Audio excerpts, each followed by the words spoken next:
올 고난 주간에는 예후의 신앙에 대해서 말씀드리겠습니다. 열왕기하 9장, 10장에 걸쳐서 예후의 치세에 대하여 기록되어지고 있습니다. 왕들의 통치 시대는 격동의 시대였습니다.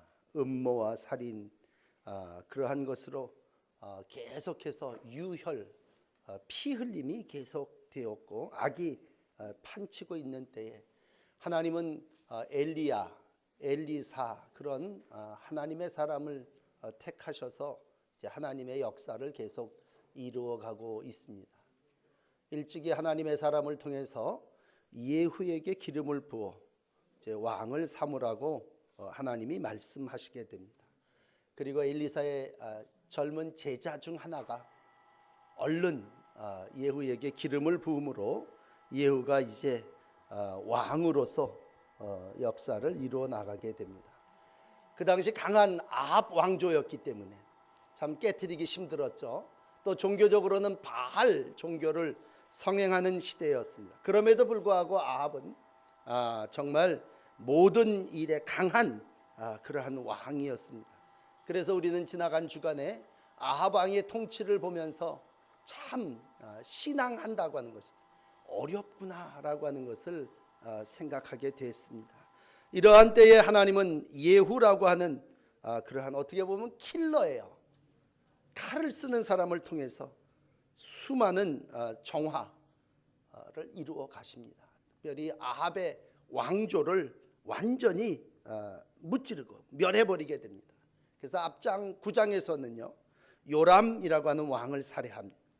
또 남왕국의 왕이었던 아하시아도 살해하고 그리고 마지막 숙적이었던 이세벨을 살해하게 됩니다. 그리고 오늘 이제 10장에 넘어와서는 남은 아합의 왕조 자식들이죠. 70명을 불러 모아서 죽이게 됩니다. 그리고 아하시아의 가족들 형제를 중심으로 한 42명을 살해하는, 그래서 완전히 칼로 모든 걸 정비하게 됩니다. 그러면서 이제 오늘 본문 바로 앞에 일어난 사건은 바알 숭배자들을 이제 제거하게 됩니다.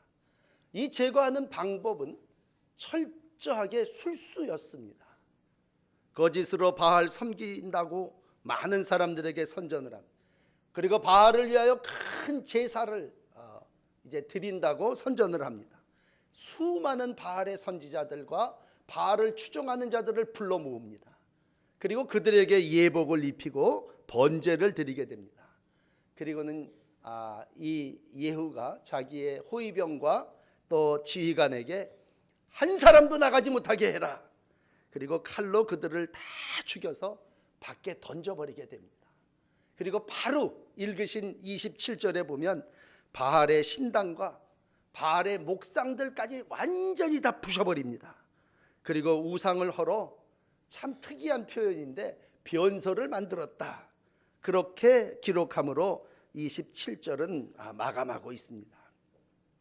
그리고 오늘 우리는 28절서부터 31절까지의 말씀을 오늘의 본문으로 읽게 됐습니다.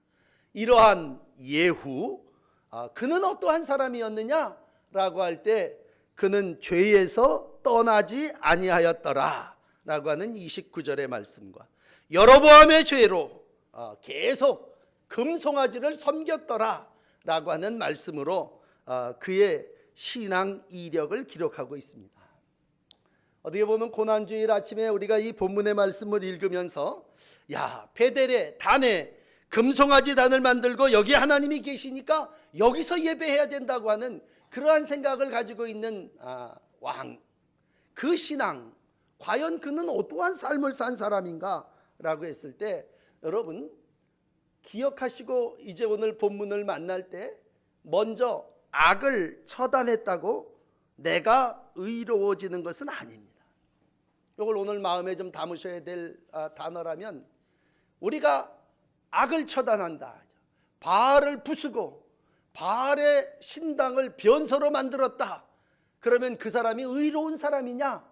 오늘 하나님은 악을 처단했다고 해서 그 사람이 의로워지는 것은 아니라는 겁니다. 아합의 집안을 처벌하고 예후가 의롭게 되었느냐? 아니죠. 처벌하였으나 그는 여전히 죄에서 떠나지 아니하였더라. 이렇게 기록하고 있습니다. 다 부셔버렸지만 그는 여전히 금송아지를 섬기고 있었더라. 이렇게 기록하고 있습니다. 그러므로 의인은 악을 처단하기 때문에 의인이 되는 게 아니올시다. 오늘 이제 28절 본문에 바알을 멸하였으나, 예후가 이와 같이 이스라엘 중에 바알을 멸하였다, 그렇게 기록하면 얼마나 좋겠습니까? 그런데 오늘 단어는 바알을 멸하였으나 자기 안에는 여전히 바알을 가지고 있었고 자기 우상인 금송아지를 숭배하고 있었다고 하는 얘기입니다. 자기가 우상을 숭배하는 모든 자들은 다 처단해버리고 없애버렸지만 자기가 통치하고 있는 나라에 야훼 하나님의 신앙, 하나님을 섬기는 백성으로 만들어 가지는 않았다고 하는 말씀입니다. 예수님의 말씀 가운데도 그래요. 내 안에 더러운 모든 것들을 다 대보냅니다. 그러면 그 중심에 예수님을 모시고 그 중심에 십자가 신앙을 가지고 살았느냐? 아니고 빈집일 때에 7 귀신이 들어오고 더 못된 역사가 이루어짐을 우리 가운데 말씀해 주셨다면, 오늘 분명히 예후는 악을 처단한 왕임에는 틀림이 없습니다. 칼과 술수와 거짓과 모든 방법으로 하나님이 미워하는 아베 왕조, 하나님이 제일 싫어하는 바알을 신앙 섬기는 자들과 그들의 신전을 다 멸한 것은 틀림이 없습니다.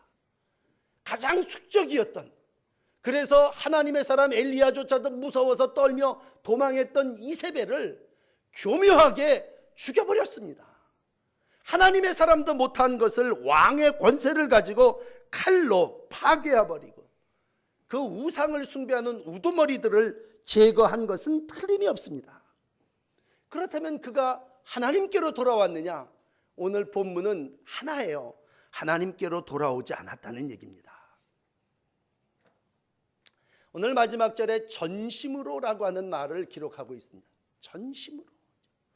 여러분, 이 고난의 주간 한 주간을 살아나가며 우리가 신앙이 손에 있는 게 아니라, 신앙이 어떻게 보면 발에 있는 게 아니라 전심으로 하나님을 섬기는 마음을 가지시기를 원합니다.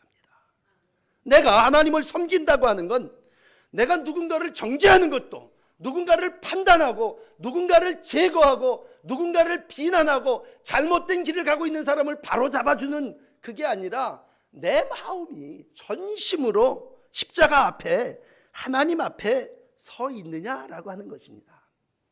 그렇다면 예후의 신앙은 먼저 칼로 모든 것들을 이루려고 하는 신앙이었습니다. 마침 예수님의 주변에도 그러한 제자가 하나 있었습니다. 예수님을 잡으려고 십자가에 못 박기 위해서 온 사람들 중에 어떤 사람들은 칼과 몽치를 가지고 예수님을 잡으려고 했습니다. 정말 씩씩하고 용감했던 제자 중에 하나가 칼을 들어서 그 귀를 잘라버리는 그러한 일도 일어났습니다. 그때 예수님께서 하신 말씀은 뭡니까? 예수께서 이르시되 내 칼을 도로 칼집에 꽂으라. 칼을 가지는 자는 다 칼로 망하느니라. 너는 내가 내 아버지께 구하여 지금 12군단 더 되는 천사를 보내시게 할 수 없는 줄을 아느냐? 마태복음 26장의 말씀은 뭡니까? 12영이나 되는 천사로 모든 칼과 모든 병력과 모든 힘으로 하나님의 나라를 이룰 수도 있지만 그건 하나님이 원하시는 목적과 방법이 아니라고 하는 것입니다. 여러분, 하나님의 나라는 칼로 이루어지는 나라가 아니올시다. 하나님의 나라는 모든 사람을 정죄하고 비난해서 남는 나라가 하나님의 나라가 아닙니다. 오늘 이 예후에게 사랑은 요만큼도 없습니다. 자비를 베풀고자 하는 마음도 없습니다. 그냥 모인 사람 70명, 한 명도 나가지 못하게 해라, 전부를 죽여버립니다. 온 친척을 찾아다니며 42명 다 속임과 교활한 방법을 통해서 제거합니다. 그러면 그 나라가 하나님의 나라입니까? 그러면 그 삶 속에 하나님의 천국이 이루어졌습니까? 오늘 2번 반복하는 단어는 그렇게는 행하였지만 그 마음에는 전심으로 여호와를 섬기지 않았고 죄에서 떠나지 아니하였더라. 그래서 오늘 두 번째 여러분 29절을 보십시오.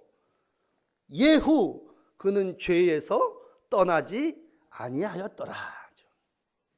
우리가 부러워하는 열심과 진취적인 용기와 힘이 있는 사람이었습니다. 오늘 앞에 18절 가서 보면요, 예후는 하나님의 일을 대신하는 왕으로서 얼마나 열심히였는 줄 모릅니다. 아주 공개적으로 모든 일들을 행할 때 어떤 때는요, 내갑 사람, 순수한 사람들이었습니다. 그 사람들을 만나가지고 그에게 이런 얘기를 오늘 16절에 합니다. 예후가 함께 가서 여호와를 위한 나의 열심을 보라. 그리고 그 자기 마차에다 태워가면 함께 가서 내가 하나님을 위하여 얼마나 전국을 돌아다니면서 우상을 척결하고 하나님을 반대하고 하나님을 비난하는 모든 자들을 처형하는지 보라.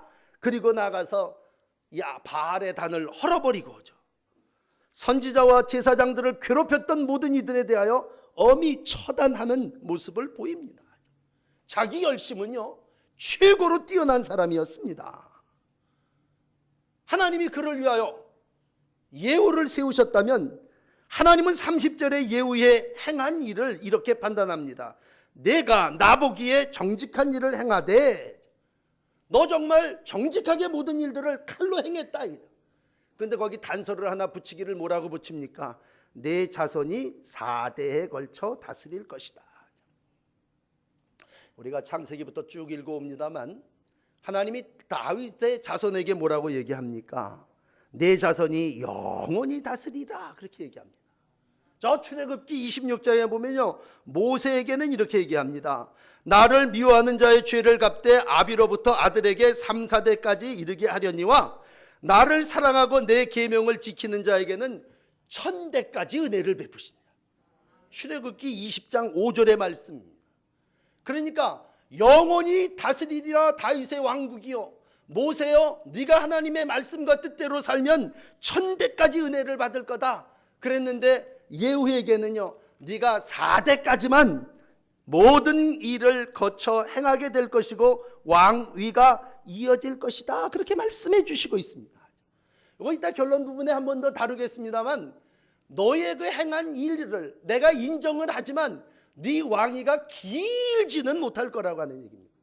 칭찬은 하고 네가 지금 칼을 들어서 정죄는 했지만 네 마음속에 하나님이 계시지 아니하고 전심으로 하나님을 섬기지 아니한 거로 너는 4대까지만 왕위를 이어가게 할 것이다, 그런 얘기입니다. 그렇다면 조금 설명을 드리는 건, 그럼 왜 이 예후라고 하는 왕이 금송아지를 그렇게 섬겼을까? 다른 게 아니라 두려움입니다. 두려움. 이 왕위가 계속 이어가지 못하면 어떻게 할까? 두려움입니다. 그냥 편한 말로 불안한 거예요. 불안한 거. 왜? 하나님을 섬기러 저 예루살렘으로, 이스라엘로 모든 백성들이 가면 거기 가서 돌아오지 않고 거기 가서 반역을 일으키면, 그러니까 거기까지 갈 것도 없고 여기 바알, 여기 우상을 섬기는 그 자리에 여기다가 내가 금송아지를 만들어 줄 테니까 이게 하나님의 형상이다, 여기서 하나님을 섬겨라, 그런 얘기예요. 그 얘기는 뭐야? 자신이 없다는 얘기죠. 불안하고 두렵고 무섭다는 얘기입니다. 그런데 그 모습을 위에서 내려보시는 하나님은 뭐예요? 네 신앙이 올바른 신앙이 아니라는 것입니다. 열심만을 가지고 행동한 예후의 신앙이 오늘 영원히 이어지지는 못할 거라는 얘기입니다. 열심을 보라, 내가 이렇게 열정적으로 행하지 않았습니까? 라고 하는 교인들을 향하여 오늘도 하나님의 나라는 네 열심으로만 이루어지는 것이 아니라 네가 모든 사람들에게 보여주기 위해서 베푸는 그러한 신앙이 아니라 오늘도 하나님은 전심으로 하나님을 섬기고 따르는 마음을 원하시는 겁니다. 그러므로 사랑하는 성도 여러분, 우리가 어떤 때는요, 열심이면 좋은 신앙인 줄 알았습니다. 교회에서도 열심 있는 사람이 보면 저 사람이 믿음이 최고인 줄 알았습니다. 그러나 그 마음은 누가 알 수 있습니까? 하나님은 오늘 그 마음을 보시는 분인데, 열심은 있었지만 전심은 없었다고 할 때, 열심은 있었지만 전심이 없는 신앙이 예후의 신앙이고 그 복은 제한된 복이었습니다. 물론 열심을 부정하는 건 절대로 아닙니다. 우리 교회가, 이 땅의 모든 한국의 교회가 온 성도들의 열심으로 여기까지 왔습니다. 예후의 열심인 것처럼요. 저도 초창기 목회를 시작할 때는요, 누구의 집에 가면 우상을 척결하는 게 급선무인 줄 알았습니다. 제가 첫 목회를 교동에서 했을 때만 해도 그때는 교회를 나온다고 하는 건 내 부적과 저 장독대 밑에 쌓아놓은 그냥 캐 묵은 그 넉가리 같은 것들을 태우는 일이었습니다. 본인 자신에게는 아주 무섭고 두려운 일이었지만은 하나님을 섬긴다고 할 때는 너 그것을 태우고 부적을 찢어버리고 이제 하나님께로 나오는 결단이었습니다. 그러면 우리는 그걸 태우는 일이 열심인 줄 알고 열정인 줄 알았습니다. 그래서 그 일을 이루어 갔습니다. 물론 그것도 이제 한 30-40년 전 얘기죠. 지금 누가 집에 부적을 불태우고 하나님 앞에 나오고 누가 자기가 신전처럼 신주단지처럼 모시던 것들을 태웁니까? 요즘 목사가 하는 일이 있다면 뭐예요? 교회에 새로 나오겠다고 하는 사람이 참 마음에 불편한 게 뭐예요? 다른 교회 교패를 빼고 우리 교회 교패를 붙여야 되는 가슴 아픔이죠. 이건 부적을 태우고 우상을 부시고 악을 진멸하는 게 아니라 정말 이동하는 교인들을 신방하고 만나는 그러한 일이 아니겠습니까? 오늘 우리가 어떤 데는 엄청 열심히 합니다. 그냥 애들 말로 피리 꽂히면 그냥 내 모든 것을 다 내놓고 엄청난 헌신을 합니다. 근데 그 사람 지금 여기 없습니다. 내 마음에 안 드니까 떠나버리는 겁니다. 이게 뭐예요? 열심은 있는 신앙이에요. 예후의 신앙이옵니다. 내 마음에 들지 않으면 중단해버리는 겁니다. 진정한 바른 신앙은 아니겠죠. 오늘도 하나님의 말씀으로 돌아와야 바른 신앙이라면 오늘 하나님의 말씀은 열심과 함께 전심을 기록하고 있습니다. 앞에 열심이 있었어요. 그러나 계속 이어져야 하는 건 전심으로 하나님을 섬겨야 되는데 29절은 이렇게 마감을 칩니다. 금송아지를 섬기는 죄에서 떠나지 아니하였더라. 오늘 마지막 세 번째, 예후가 하나님의 율법을 지켜 행하지 아니하여 라고 하는 31절의 말씀을 만납니다. 오늘 우리가 이제 고난주간이니까 이 예후의 신앙하고 예수의 신앙하고 이렇게 비교를 해야 되지 않겠습니까? 예수님을 한마디로 표현한다면 저 어린 양, 예수 그렇게 표현할 때 예수를 이렇게 표현합니다. 세상 죄를 지고 가는 하나님의 어린 양이로다. 예후를 표현할 때 어떻게 하냐? 칼을 들고 온갖 술수와 거짓으로 바알과 우상과 적을 처단한 사람이다 라고 했을 때 여러분 예후와 예수 이 둘을 굳이 비교한다면 예수 그리스도 그분은 어떤 분이시냐? 이 예후까지 모든 죄를 함께 짊어지고 십자가의 길을 가신 분이십니다. 예수님은 유월절의 어린 양으로 자신을 바치신 분이십니다. 마태복음 26장 28절은 이렇게 얘기합니다. 이것은 많은 사람에게 죄를 사하여 주려고 흘리는 나의 피다. 예수님 누구십니까? 예수님은 다른 사람들의 죄를 용서하기 위해서 자기가 피를 흘리신 분이십니다. 예후는 누굽니까? 하나님의 뜻을 이룬다고 다른 사람의 피를 흘리고 다른 사람을 칼로 처단한 사람입니다. 예수님은 우리를 위해서 죽으심으로 우리를 살렸고 예후는 다른 사람을 죽임으로 자기가 살고 그 두려움도 극복하기 위해서 금송아지도 여기다 만들어서 딴 데는 가지 말고 여기서만 하나님을 섬겨야 된다는 신앙을 가진 사람입니다. 자, 그렇다면 모든 건 결과 안 돼요. 끝에 가서 보면 예후의 신앙의 끝은 어땠냐? 4대까지만 왕위를 이어갈 거다 그렇게 말씀하신 것처럼 권력을 잡고 숙청을 완수했지만 땅을 차지하지는 못했습니다. 영광스러운 통치를 영원히 이루지는 못했습니다. 오늘 31절까지만 읽었습니다만 32절 33절에 보면요, 여호와께서 비로소 이스라엘을 찢으심에 이렇게 얘기합니다. 31절 끝났네. 죄에서 떠나지 아니한 그의 후는 어떠냐? 하나님께서 그를 찢으신다니. 땅을 찢으시고 하사엘이 그 사방을 쳐서 좋은 땅은 하사엘이 다 차지해요.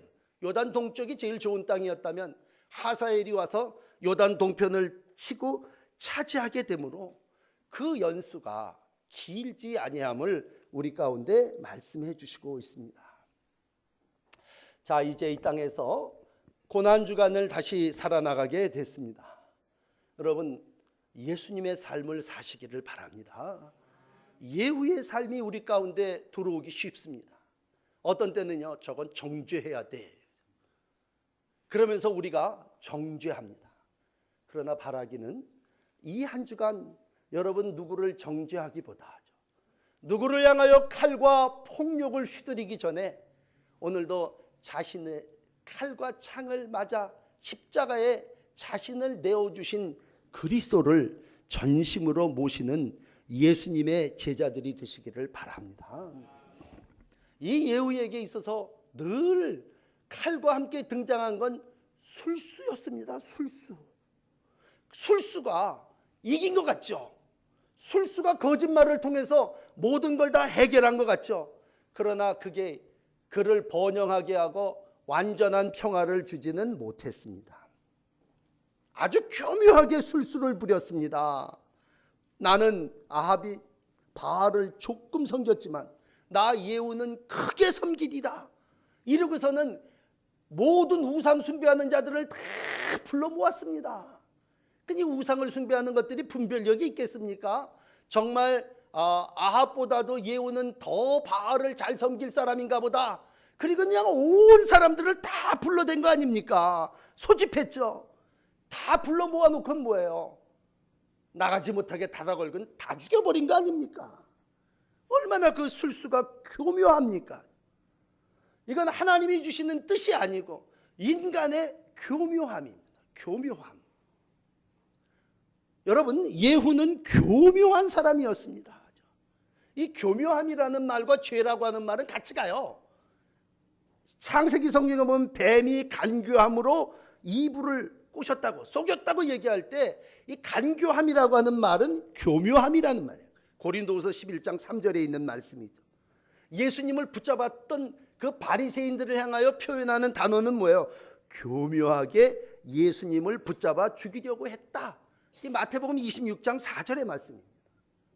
예후가 가지고 있던 그 교묘함이 뱀이 꼬시는 것, 바리새인들이 가졌던 그러한 표현, 교묘함입니다.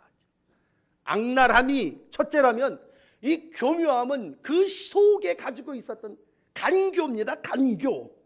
아주 지혜롭지 못한 세상적인 그러한 방법으로 모든 일들을 해결하려고 했던 것이, 그거에 가장 열심히 했던 사람이 예후입니다. 그래서 그는 신앙인이면서 물론 왕이었기 때문에 정치적인 사람이었죠. 그러나 그는 하나님의 말씀을 완전히 붙잡고 하나님의 말씀에 붙잡힘을 받지는 못했습니다. 자기에게 주어진 말씀을 자기가 붙잡고 이루기는 했지만 하나님에 의해서 붙잡힘을 당한 그러한 사람은 아닙니다. 우리가 성령에 대한 말씀을 나눌 때 성령으로 충만 푹 담기게 해달라고 그러죠. 그러나 성령이 발만 적셔가지고 영적인 일을 막 수행하고 돌아다니며 열심히 발만 바빴던 사람, 손으로 칼을 휘두르대기에 바빴고 입으로 교사와 교묘를 말하기에 바빴던 사람이 예후입니다. 왜? 그 마음에는 금송아지를 섬기는 그러한 마음이 그냥 있고 그 마음에는 자기의 권력을 그대로 지켜야 되겠다고 하는 야심이 여전히 존재하기 때문입니다. 오늘 하나님은 저와 여러분들에게 전심을 원합니다. 여러분 새벽 기도에 열심히 나오십시오. 여러분 열심히 있어야 나오죠. 그러나 그 열심 속에 나와서 내 악과 내 뜻과 내 목적을 달성하기 위해 기도를 드린다면 오늘 그 마음은 전심으로 하나님을 향한 마음이 아니라 텅 빈 마음일 겁니다. 나 자신을 온전히 하나님 앞에 드렸던 예수님을 우리가 바라보고 기도한다면 오늘 예후는 안타깝게도 자신을 십자가에 못 박는 사람은 절대로 아니었습니다. 자기의 왕위를 지키기 위해서 다른 사람들을 죽였지 자기를 죽여 십자가에 못 박는 그러한 예수님의 삶은 절대로 아닙니다. 여러분 한 주간 십자가를 바라보실 텐데, 또 우리의 교회가 가장 높은 꼭대기에 십자가를 달았는데 그 십자가 뭡니까? 그건 사형 집행 도구입니다. 그건 예수님이 저기 돌아가셨다는 얘기고, 교회가 이 중심에 가장 높은 곳에 십자가를 다는 건, 교회는 바로 예수님의 이 죽으심을 따라 사는 그런 건물, 그런 공동체, 그런 집단이라는 뜻 아니겠습니까? 오늘 교회에 나온 사람은 뭐예요? 나를 죽여 십자가에 못 박아 하나님의 뜻을 이룬 그 예수님을 내가 따르겠다는 거 아닙니까? 우리가 예수를 따른다고 하는 건 십자가를 같이 오늘 그래서 성경 기절 맨 앞에 뭐라고 붙여놨습니까? 예수께서 제자들에게 이르시되 누구든지 나를 따르거든 자기를 부인하고 자기 십자가를 지고 나를 따를지니라, 그런 얘기입니다. 다른 사람들에게 십자가를 져주고 다른 사람을 죽임으로 의가 이루어지는 것이 아니라 내가 십자가에 죽고 내가 하나님의 은혜를 이루어 나갈 때 하나님은 오늘도 나를 통해서, 그러한 미라를 통해서 이 땅에 하나님의 나라를 이루어 가시고 있습니다. 여러분, 우리로 이 세상을 살아나가며 참 극복해야 될 것 가운데 하나가 거짓입니다. 거짓. 내 마음속에 자꾸 거짓을 행하여 나에게 이익이 되려고 하는 그런 유혹이 참 많습니다. 교묘한 유혹이 사탄으로부터 우리 가운데 온다면 예수님도 그 유혹을 끝에 시작하며 공생애를 시작하며 당하셨고, 마지막 십자가를 지시기 전 겟세마네 기도 시간까지 그를 힘들게 했던 게 뭐예요? 거짓 유혹입니다. 사단이 와서 네가 만일 하나님의 아들이거든, 네가 하나님의 아들이라면 너도 이제 독립적으로 행해서 꼭대기에서 뛰어내리든지, 많은 사람들이 예수님의 십자가 앞에 내는 거예요. 네가 하나님의 아들이면 그 십자가에서 내려와라, 기적을 행하라. 여러분, 예수님이 십자가에서 내려오셨다면 그 주변에 있었던 사람은 다 예수님 믿었겠죠. 그러나 그건 뭐예요? 유혹입니다. 자기를 드러내기 위한, 자기의 권세를 위한 금송아지입니다. 여러분 잘 아시는 대로 예수님은 어떤 분이십니까? 그 유혹을 말씀으로 이기신 분이십니다. 말씀으로 물리치셨습니다. 금식하시고 나서 마귀가 유혹했을 때도 말씀으로 물리치셨습니다. 마지막 왔던 그 유혹도 하나님의 말씀으로 물리치셨습니다. 예수님은 제자들에게 이런 당부를 하셨습니다. 제자들은 마태복음 6장에 보면 사람에게 보이려고 그들 앞에서 너의 의를 행하지 않도록 주의하라. 왜? 그렇게 하면 하늘에 계신 너희 아버지께 상 받지 못할 거다. 결국 신앙생활을 한다고 하는 건 상 받는 건데, 우리의 나라와 우리의 자손의 삶이 영원히 하나님의 나라에 이르는 건데, 예후처럼 4대만 복받고 하나님의 부름을 받아 기름 부어 정의와 열심으로 수행하여 4대만, 여러분 호세아서 1장 4절에 보면 호세아가 창기사에서 아들을 낳았을 때 이름을 이스라엘이라 하라. 그리고 그 이스라엘의 피가 예후의 집에 갚으며 이스라엘 족속의 나라를 피할 거다, 그렇게 예언하고요. 딱 3, 4대 거쳐 간 다음에 이 예후의 시대가 완전히 문 닫아 버리게 됩니다. 끝나요. 끝나. 다윗의 나라처럼 영원히 오늘까지 이어지는 게 아니라